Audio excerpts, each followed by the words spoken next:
Este teorema dice, fíjense, están enlazados ambos. Dice, las operaciones elementales por filas, tendencia a una matriz, no cambian el espacio de filas. Entonces aquí ya estamos haciendo hincapié al espacio de filas. ¿Quién es el espacio de filas? El espacio de filas está constituido por los vectores fila de una matriz, ¿no? Entonces, ese espacio de filas que hemos definido anteriormente está constituido por los vectores fila. Dice, cualquier operación elemental que la hagamos por filas no le va a cambiar al espacio de filas. Es decir, nosotros tenemos una matriz cualquiera, A, y si le hacemos operaciones elementales, vamos a obtener una matriz B, pero el espacio de filas de A es el mismo espacio de filas de B. Eso está diciendo en realidad, ¿no? No le cambien. Entonces, estas operaciones elementales para A significan lo mismo para el espacio de filas. Eso por una parte. Ahora, en el segundo teorema dice, los vectores filas diferentes del vector cero, es decir, todos los vectores filas que de una matriz que tengamos que no sean cero, en la forma escalonada de una matriz, forman una base para el espacio de filas.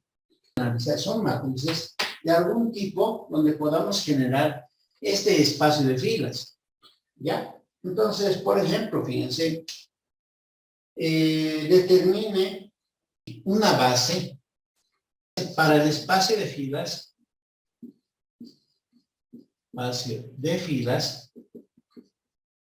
una base para y una base para el espacio de columnas de la matriz A.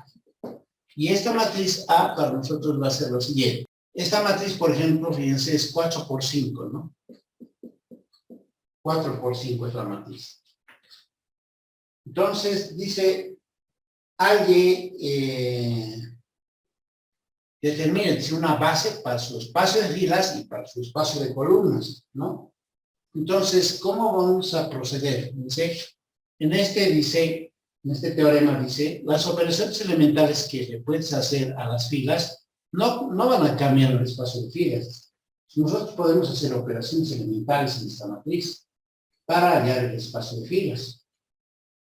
Y además una base, ¿no? Y luego dice aquí, los vectores fila que no son cero en la escalonada de esta matriz, de una matriz, van a formar una base para el espacio de filas, ¿no? Entonces, nosotros vamos a constituir esa base para el espacio de filas.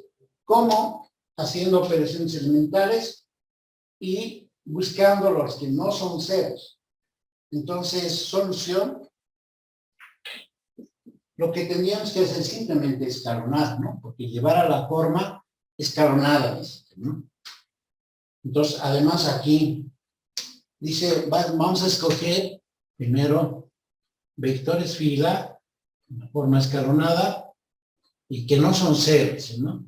Que sean diferentes de ceros, ¿no? Entonces, acá hay una reiteración. Aquí dice, por filas, de filas, vectores fila, espacio de filas. En ningún caso está hablando de vectores columna, ¿no? Pero para el caso del vectores columna que me consulta en esta parte, ustedes ya se imaginarán cómo vamos a trabajar. Ahorita les hago la consulta. Entonces, ¿cómo solucionamos esta parte? Primero nos abocamos a las operaciones elementales. Si regresamos la matriz A, esta es una 4 por 5, hemos dicho, acá mismo vamos a practicar sus operaciones. Entonces decimos, esta matriz A va a ser equivalente a. Entonces acá lo voy a hacer por menos 2 y le voy a sumar a este. Entonces tendríamos así. Ahí tengo la primera fila. Entonces hago las operaciones. Acá me da 0, acá me da 1, acá me da 4, aquí me da 2, aquí es menos 4, este menos 4 es 3, ¿no? Para esta posición, por menos 3, le sumamos a esa, acá me va a dar 0, por menos 3, ¿no? Por menos 3, menos 9, más 7, menos 2. Acá me da menos 6, menos 9. Aquí me da menos 3, por menos 6, menos 9. Acá me da menos 6, menos 4, menos 10. Para esta posición, por menos 2, le sumamos a esta posición, pues acá me daría 0, acá me da menos 6, sería 3, acá me da menos 4, 15 menos 4, 11, aquí me da menos 2, más 3, 1, y aquí me da menos 4, por 9 me da 5. Entonces seguimos el proceso de escalonamiento. Entonces aquí sería por 2. Entonces estamos escalonando, ¿ya? Ojo que aquí solo dice forma escalonada, no dice reducida, por si acaso, ¿ya? Entonces estamos haciendo el escalonamiento, entonces esta parte de arriba se mantiene. Entonces 2 por 0, 0 más 0, 0. 2 por 1, 2 menos 2, 0. Aquí me da 2 por 4, 8, menos 9, eso es menos 1. Aquí me da 4, 4 menos 9 es menos 5. Aquí me da 6, 6 menos 10, menos 4. Para esta posición por menos 3, le sumamos, pues me da 0, acá me da 0, acá me da menos 12 más 11 es menos 1, acá me da menos 6 más 1 es menos 5, y acá me da menos 9 más 5 es menos 4.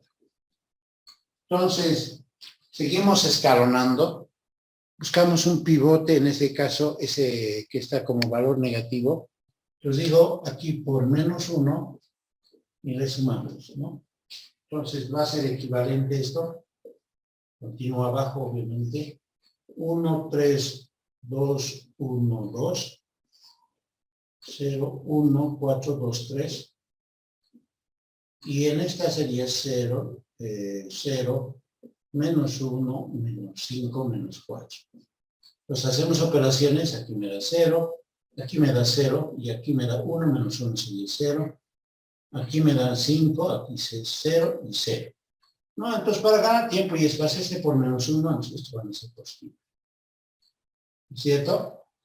Esta matriz que hemos obtenido ya está en forma escalonada. ¿No es cierto? Entonces, dice una base para el espacio de filas, dice. Estamos en la primera parte, ¿no? Este teorema dice, los vectores fila diferentes de 0, en esta forma escalonada, forman una base para el espacio de fila. Nos diremos, por tanto, S igual. Y voy a escoger los vectores que no son ceros. Es decir, en este caso, 1, 3, 2, 1, 2, luego 0, 1, 4, 2, 3, y después el otro vector sería 0, 0, 1, 5, 4, ¿no? 0, 0, 1, 5, 4, ¿no? Ese conjunto es una base para el espacio de filas. Es una base para el espacio de filas. Entonces, este teorema nos garantiza que es una base. Ahora, acá en esta pregunta dice, hay una base para el espacio de filas, que sería esa, y además dice una base para el espacio de columnas. Ahora me pide una base para el espacio de columnas. Pero en estos teoremas, como les mencionaba, todo menciona filas. No menciona para columnas. Entonces, la interrogante sería, ¿cómo voy a generar el espacio de columnas? Y la respuesta vendría de manera natural. Lo que vamos a hacer es transponer esta matriz.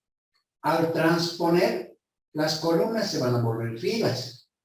Y vamos a adoptar estos dos teoremas para poder hallar el espacio de esas filas, pero como viene de una transpuesta, va a ser de las columnas, ¿no? Para el espacio de columnas, que parece colocar solo, debemos transponer A en este caso, ¿no? Así, fíjense, tendría que la matriz transpuesta va a ser igual. Entonces me voy a ir, esta matriz A que está acá, la voy a transponer. Y al transponer, las columnas se van a volver filas. Y en esas filas vamos a ver. Entonces transponemos. Entonces aquí tengo 1, 3, 2, 1, 2. Aquí será 1, 3, 2, 1, 2. ¿No? En el otro es 2, 7, 8, 4, 7. 2, 7, 8, 4, 7. Estamos transponiendo. ¿Ya? Luego tengo 3, 7 menos 3. Entonces, ahora vamos a trabajar bajo esos teoremas. Entonces nos vamos a restringir a escalonar solamente esta matriz. Pues decimos por menos 3. Le sumamos, entonces esto va a ser equivalente a... esto se mantendría. Nos tendríamos, ¿no? Acá se vuelve 0. Acá es menos 6 más 7 es 1. Menos 9 más 7 menos 2. Aquí es menos 6, me vendría 3, ¿no? Luego por menos 2. Ahí está. Entonces aquí me daría 0. Aquí me va a dar 4. Aquí me da menos 6, menos 3, menos 9. Menos 4 más 15. 15 menos 4 es 11. Para esta fila sería por menos 1. Pues por menos 1 y le sumamos, ¿no? Entonces acá me daría 0. Acá me da menos 2, sería 2. Acá me da menos 3, menos 6, menos 9. Acá me da menos 2 más 3, 1. Y para la última parte, nuevamente por menos 2. Y le sumamos, ¿no? Pues aquí me daría 0.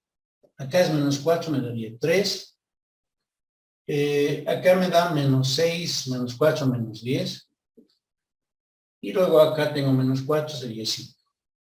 Esperemos que no haya errores, ¿ya? Seguimos escalonando. Ahora, este pivote lo tomo, pues digo, por menos 4, y lo vamos a sumar a este. ¿Ya? Pues de ahí viene, entonces tengo. Esa es la primera fila. Esta es la segunda, y hacemos operaciones. Acá me da 0, acá me da 0, acá me da 8 menos 9 menos 1. Acá me da menos 12 más 11 menos 1. ¿No? Luego tengo, para esta posición, por menos 2. Le sumamos a este, pues me va a dar 0, 0 para esta posición. Y luego de aquí 4, 4 menos 9 es menos 5.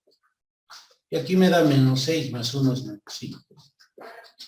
¿No? Y para la última sería por menos 3. Entonces le sumamos. Entonces tendríamos, ¿no? Acá tendría 0. Acá me da 0. Acá me da 6. 6 menos 10 es menos 4. Y acá me da menos 9 más 5 menos 4. No, seguimos escalonando. Entonces, este por menos 1, ¿ya? Entonces tenemos lo siguiente. 1, 2, 3, 2. Entonces, aquí tengo este valor.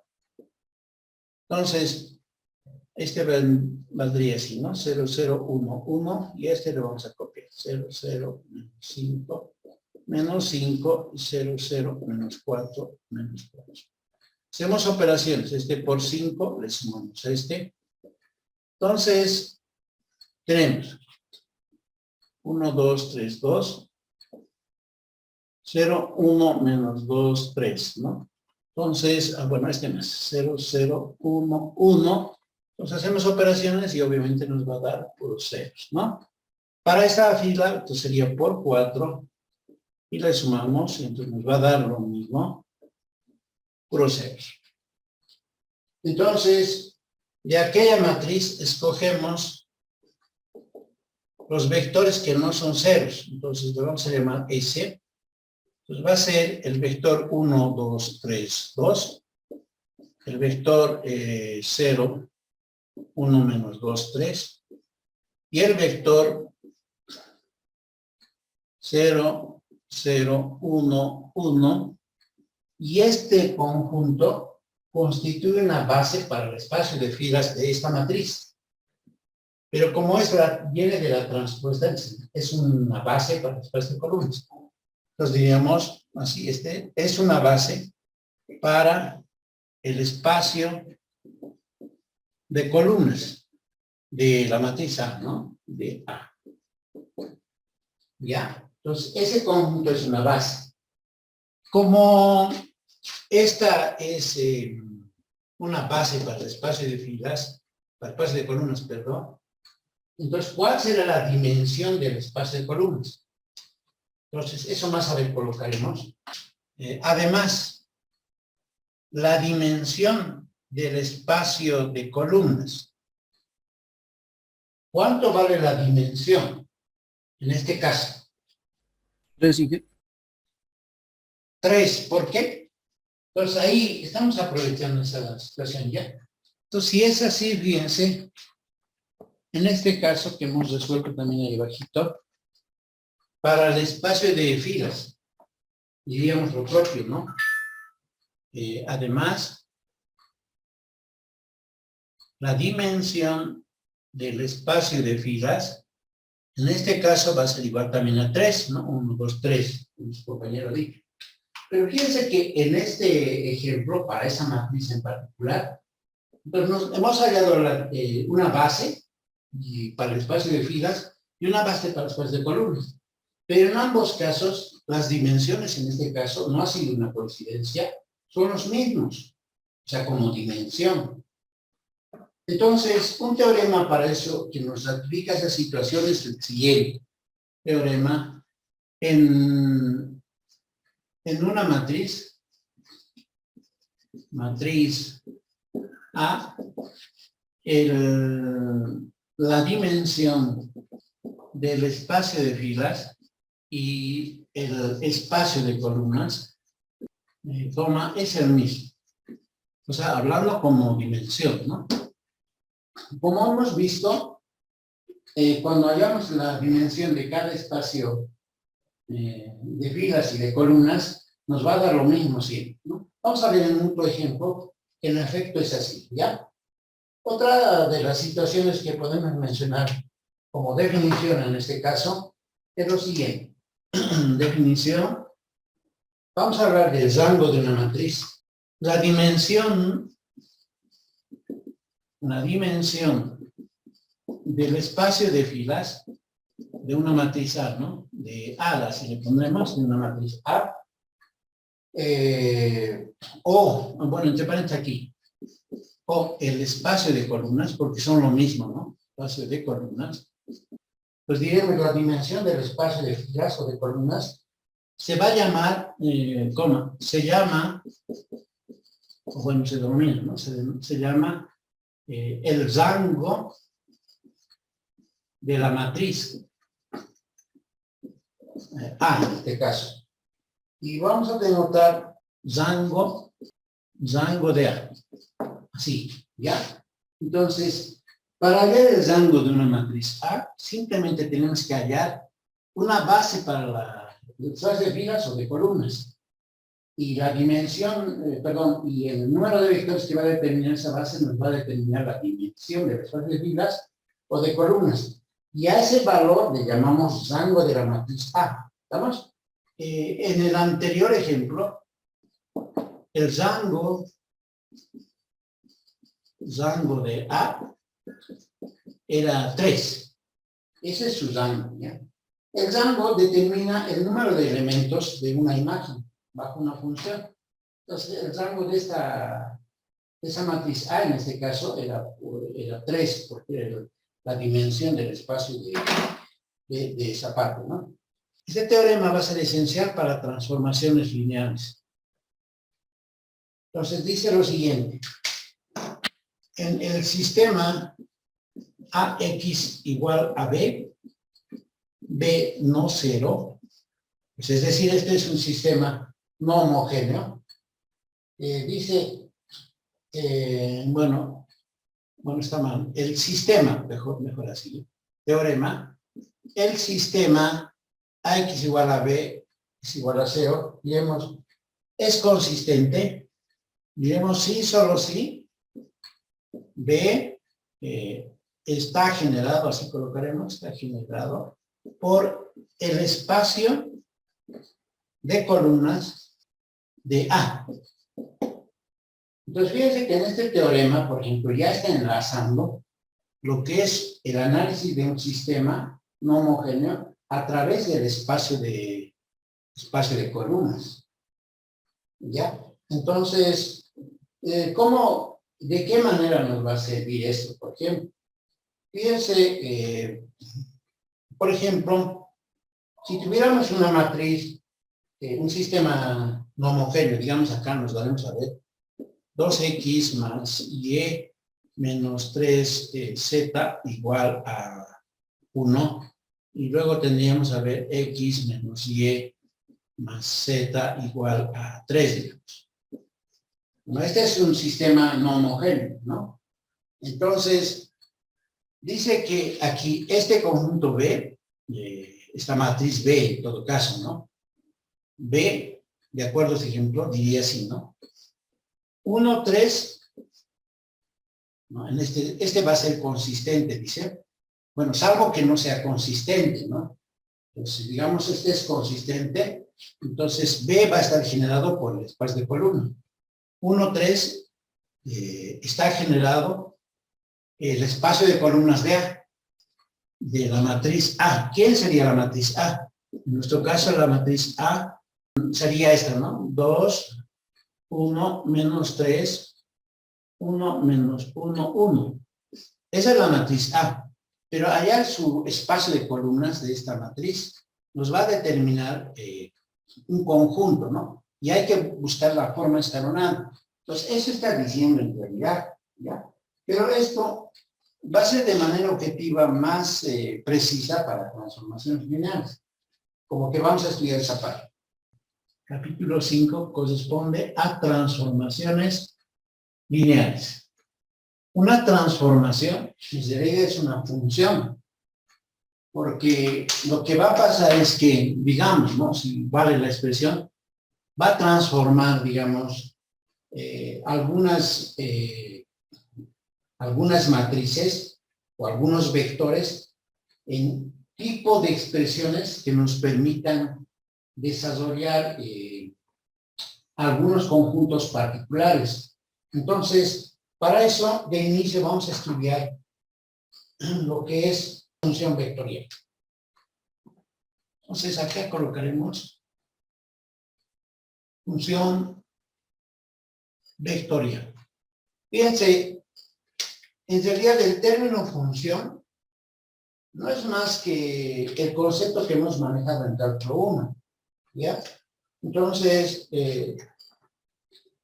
digamos así. Es una relación,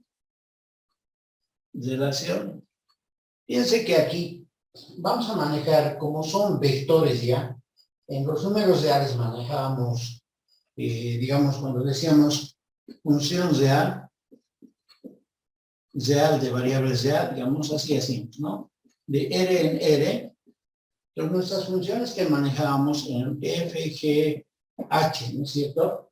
Y construíamos a partir de eso una teoría, ¿no? Suma de funciones, imágenes, dominios, rangos, de todo lo que se hablaba, pero en términos de funciones reales. Como vamos a hablar de funciones vectoriales, ya no vamos a manejar estos Fs, sino que vamos a manejar las mayúsculas, ¿ya? Entonces vamos a decir, es una relación F de un espacio vectorial, digamos, le podemos colocar B en otro espacio vectorial, así se iteraremos, W. Es decir, nosotros vamos a ahora hacer que estas relaciones funcionales, en el caso, vayan de espacios vectoriales en espacios vectoriales, ¿ya? Entonces, más o menos como el comportamiento, como estaba anotando acá, va a ser así, ¿no? De B en W, así va a ser, esa es nuestra idea, ¿ya?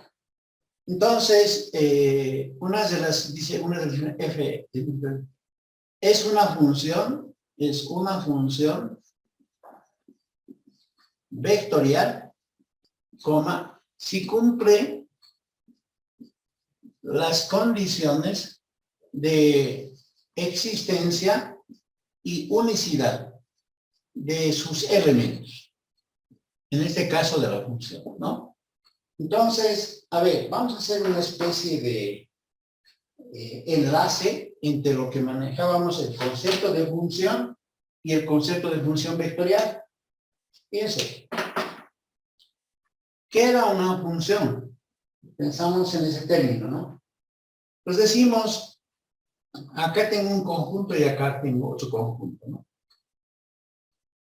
Vamos a establecer una relación entre estos dos conjuntos.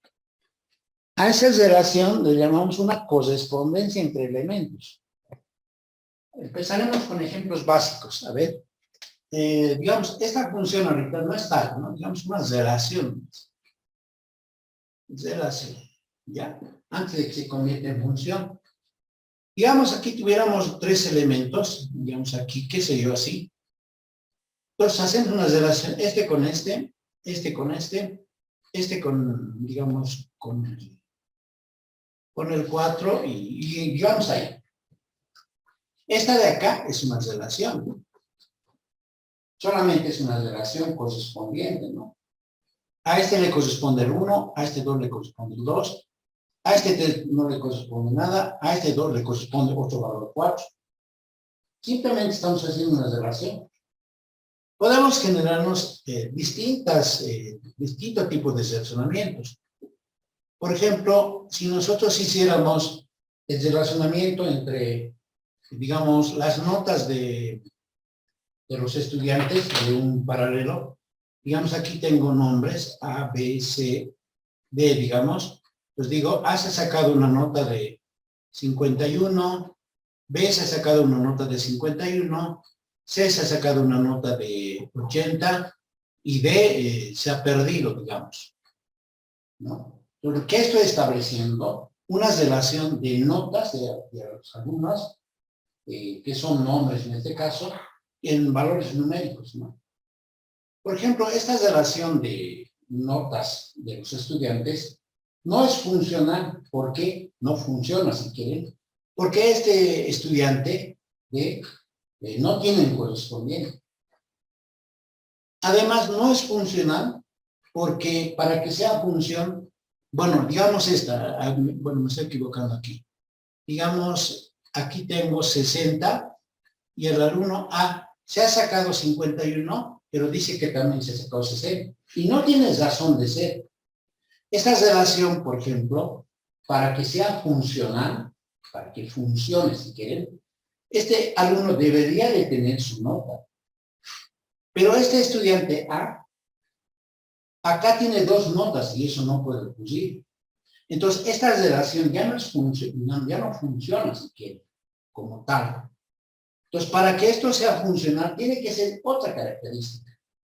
Para que esto sea funcional, deberíamos de exigir que este alumno B tenga nota. Porque si no tiene nota, pues no funcionaría esa discusión. En nuestro caso, ¿cuándo va a ser funcional? A ese alumno B, hasta el final del semestre, yo ya no le tomo en cuenta. Entonces, le tacho de mi lista. Entonces, estoy diciendo que al tacharlo, entonces, estoy diciendo que todos tienen que tener notas. Cuando aquí me habla de una relación existencial, dice aquí, para que esta función sea una función en efecto, debe cumplir la existencia. Es decir, que todos estos tienen que tener por lo menos un correspondiente. Es decir, debe existir para todos su correspondiente. Debe existir. Todos estos deben tener, tiene que haber una nota para cada uno. Y dice unicidad de sus elementos, dice. Este bicho de aquí, este valor A, no puede tener doble. Tiene que ser única su nota. Para que esta relación entonces sea funcional, de este tiene que tener una sola nota, no puede tener dos. Pues tiene que haber unicidad. Entonces está exigiendo eso. En matemáticas, dice, en nuestros ejemplos, decimos Si queremos construir una función y no llamarles relación, entonces digamos aquí le ponemos A, B, C. Entonces cada uno de estos dice, debe admitir la existencia de un correspondiente acá. Entonces este tiene que tener su correspondiente, digamos 2. Este tiene que tener su correspondiente, digamos 3. Y este tiene que tener su correspondiente, digamos. Y aquí puede sobrar, digamos. Esta relación, así como está, dice, todos los elementos de este conjunto admiten la existencia de su correspondiente. ¿La existencia? Sí, todos. Y dice, ninguno tiene que tener doble, es decir, tiene que haber unicidad. Al A le corresponde el 2 y es el único. Al B le corresponde el 3 y es el único. Y al C le corresponde el 3 y es el único. Pero este C no puede tener a otro, porque ese ya sería doble. Entonces, en cuestión de relaciones funcionales, entonces esto tiene que caracterizar existencia y unicidad. Entonces, esto ya no sería relación. Claro, es una relación, pero es una relación especial. Y a esta relación especial le llamamos función. Entonces, a esto ya le denotamos F. Entonces, en nuestro caso, para funciones vectoriales, va a suceder lo mismo. Podemos hacer un esbozo, digamos, de esa idea. Como ejemplo de función vectorial sería así. Pero ahora nuestros conjuntos ya no van a ir de A en B, van a ir de espacios vectoriales a espacios vectoriales. Ya es más grande la situación. Entonces, fíjense, aquí yo formo esto. Así. Entonces, a este le llamo un espacio vectorial B y a este un espacio vectorial de doble. Ya son espacios vectoriales. Entonces, y aquí digo, voy a enlazar a través de una función F, pero mayúscula ya. Y aquí lo que voy a agarrar son vectores. ¿Ya? Ya no van a ser esto. Pero estos vectores los voy a manejar de forma matricial. ¿Ya? Entonces, fíjense, aquí voy a tener una matriz 2 menos 1, digamos. ¿No? Digamos, lo puedo volver si quieren horizontal como vector. Y le voy a establecer una relación con un vector de este espacio vectorial. Y no necesariamente tiene que ser de su mismo tamaño. Porque como vamos a transformar esta que es de 2 coordenadas, a esta le podemos mandar a una de 3 coordenadas, porque eso van a ser esas funciones, ¿no? Así como los números reales, cuando decíamos, por ejemplo, digamos, f de x es igual a 2x, por decir, ¿no? En los números reales. Entonces, en este conjunto, los elementos, digamos, del conjunto de partida, que sería A, digamos, aquí estaba el 2, 3, 4, digamos, ¿no? Entonces, establecemos nuestra relación y aquí el de este sería su doble, 4. Y de este era su doble, que sería 6. Y de este era su doble, que era 8. Entonces, lo está transformando en el doble, si quiere, ¿no? Lo está cambiando. Entonces, en nuestro caso puede suceder lo mismo, ¿no sé? Pero a través de una función particular. Y en este caso, que va a ser una función vectorial. Entonces, a este le podemos dar, por ejemplo, 0, 0, 1. En eso se puede transformar. U otro, digamos, con un ejemplo, podría ser, digamos, al 1, 1, le puede corresponder el, qué sé yo, digamos, menos 1, 0, 7, digamos. Y así sucesivamente, ¿no? Entonces, estas son funciones vectoriales, pero bajo las condiciones de existencia y unicidad. Ninguno de estos puede tener doble. Y todos tienen que tener correspondiente para la existencia. ¿Ya? Entonces, esas son funciones vectoriales. ¿Cómo podríamos construirnos estas funciones vectoriales? ¿Sí? De la siguiente manera. Bueno, este es un esbozo simplemente, ¿no? Entonces, ¿cómo vamos a construir esto? Entonces, podríamos darnos f de, digamos, pensando en esto, f de x y y, que sea, aquí, por ejemplo, que estoy fijándome pares. Entonces, aquí me voy a fijar ternas, ¿ya? Entonces, este va a ser 3x, 2x menos y aquí que sea y, digamos. Entonces, la pregunta será, ¿es función vector? Es sobre lo que son funciones. Entonces, tendríamos que hacer la unicidad y tendríamos que fijarnos en la unicidad y la existencia. ¿Cuándo no va a ser funciones? Cuando aparezcan funciones trigonométricas, funciones con radicales o funciones con logaritmos. O sea, hay que tener cuidado en las funciones que utilizamos aquí. En nuestro caso, como es el álgebra 2, y el álgebra 2, su base es la linealidad, y la linealidad no exige que te metas con cuadráticas, cúbicas, sino te exige que sean lineales, es decir, todos tienen que ser de grado 1, todas van a ser funciones vectoriales. Entonces, este tipo de funciones vectoriales, este tipo de relacionamiento ya van a ser funciones vectoriales. Pero fíjense que acá podemos generarnos esta idea que tenemos aquí. Entonces, uno podría preguntarse, a ver, ¿cuánto es, digamos en este caso, ya? Lo vamos a corregir. ¿Cuánto es 2 menos 1? 2 menos 1. Entonces, este va a ser, fíjense, va a ser 3 por 2, coma, 2 por 2, estoy reemplazando ya, por menos 1, porque este es el X y este es el Y, ¿no? Y aquí dice coma, Y, dice, que valdría menos 1, y este valdría en todo caso, 3 por 2, 6, y este sería 4, este se volvería más 1, este sería 5, y este sería menos 1. Si el caso, en esta situación, sería esta gráfica, su correspondiente de este ya no sería ese, ¿no? Sería el 6, 5, menos 1. No, ese sería su correspondiente. A ver, veamos para este. ¿Cuánto daría, cuál sería su imagen para ese, por ejemplo? Entonces haríamos f de 1, 1, ¿no? F de 1, 1, los reemplazamos aquí, ¿no?